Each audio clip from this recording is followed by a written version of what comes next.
NI college ಮುಂಭಾಗದ ರಸ್ತೆ ನೋಡಿ. ಡಿವೈಡ್ರಲ್ಲಿ ಜಲ್ಲಿ ಸುರಿತಾ ಇದ್ದಾರೆ. ಇಲ್ಲೆಲ್ಲ ಮರ ಇದೆ. ಮರಕ್ಕೂ ಜಲ್ಲಿ ಸುರಿತಾ ಇರೋದಕ್ಕೆ ಗ್ಯಾಪ್ ನೋಡಿ ಇಷ್ಟಿದೆ. ಇದು ಮರಗಳಿಗೆ ಹಾನಿ ಆಗಲ್ವಾ?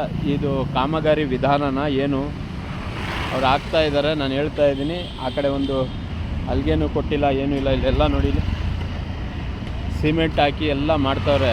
ನೀರು ಕುಡಿಯೋದು ಹೆಂಗೆ? ಮರಗಳು ಉಳಿತದ ಏನು? ಇದು ಯಾವ ರೀತಿಯ ಕಾಮಗಾರಿ ಗೊತ್ತಿಲ್ಲ. ಗಿಡಗಳೆಲ್ಲ ಸಾಯ್ತವೆ ನೋಡಿ. ಬುಡಕ್ಕೆ ಇಷ್ಟೇ ಗ್ಯಾಪ್ ಇರೋದು. ಇದು ಮುಂದೆ ಮರಗಳಿಗೆ ಹಾನಿ ಉಂಟಾಗುತ್ತೆ ಅನ್ನೋದು ನನ್ನ ಪ್ರಶ್ನೆ.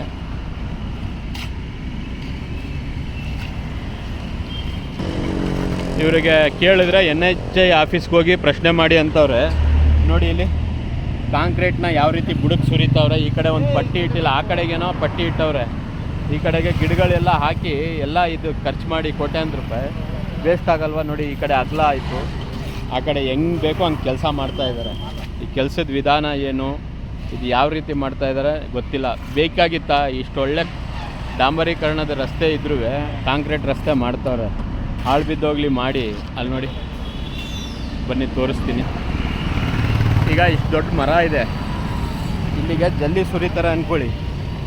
ನೋಡಿ, ಇಲ್ಲಿ ಗಂಟ ಬುಡದ ಹತ್ರ ಜಲ್ಲಿ ಹಾಕ್ತವ್ರೆ, ಕಾಂಕ್ರೀಟ್ ಜಲ್ಲಿ. ಪ್ರಶ್ನೆ ಮಾಡಿದ್ರೆ ನೀವು ಯಾರಣ್ಣ ಅಲ್ಲಿ NHI ಆಫೀಸ್ಗೆ ಹೋಗಿ ಪ್ರಶ್ನೆ ಮಾಡ್ಕೊಳ್ಳಿ ಅಂತವ್ರೆ.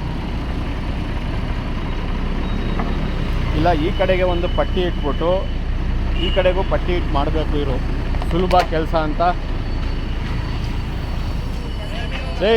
ಈ ಕಡೆಗೆ ಒಂದು ಪಟ್ಟಿ ಇಡ್ರಿ. ಈ ಕಡೆಗೆ ಜಲ್ಲಿ ಜಾಸ್ತಿ ಬರಬಾರ್ದಂಗೆ. ಸುಮ್ಮನೆ ಜಲ್ಲಿನೂ ವೇಸ್ಟು, ಗಿಡನೂ ಸಾಯ್ತದೆ, ಮರನೂ ವೇಸ್ಟ್. ಇಲ್ಲಿ ನೋಡಿ, ದಾರ ಇರೋದು ನಿಮಗೆ ಅಲ್ಲಿ ತನಕ. ಅಲ್ಲಿಗೊಂದು ಪಟ್ಟಿ ಇಟ್ಟು ಕಾಂಕ್ರೀಟ್ ಹಾಕ್ಬೇಕು ತಾನೆ. ದಾರ ಕಟ್ಟಿರೋದು ಎಲ್ಲಿ? ನೀವು ಜಲ್ಲಿ ಹಾಕ್ತಾ ಇರೋದು ಎಲ್ಲಿ? ಅಷ್ಟು ಜಲ್ಲಿನೂ ವೇಸ್ಟು. ಈ ಕಡೆಗೂ ಅದೇ ಥರ ಒಂದು ಪಟ್ಟಿ ಇಡರಿ. ಮಾತಾಡ್ತಾರ ನೋಡಿ, ಆ ದಾರ ಕಟ್ಟಿರೋ ಅಷ್ಟಕ್ಕೆ ಕಾಂಕ್ರೀಟ್ ಹಾಕಬೇಕು. ಅಲ್ಲೆಲ್ಲ ಮರಗಳು ಅಷ್ಟು ದೊಡ್ಡ ಮರ ಆಗಿದ್ದಾವೆ, ಅದ್ರ ಬುಡಕ್ಕೆಲ್ಲ ಕಾಂಕ್ರೀಟ್ ತುಂಬಿದ್ರೆ. ಹಲೋ ಬ್ರದರ್, ಮಾತಾಡಿ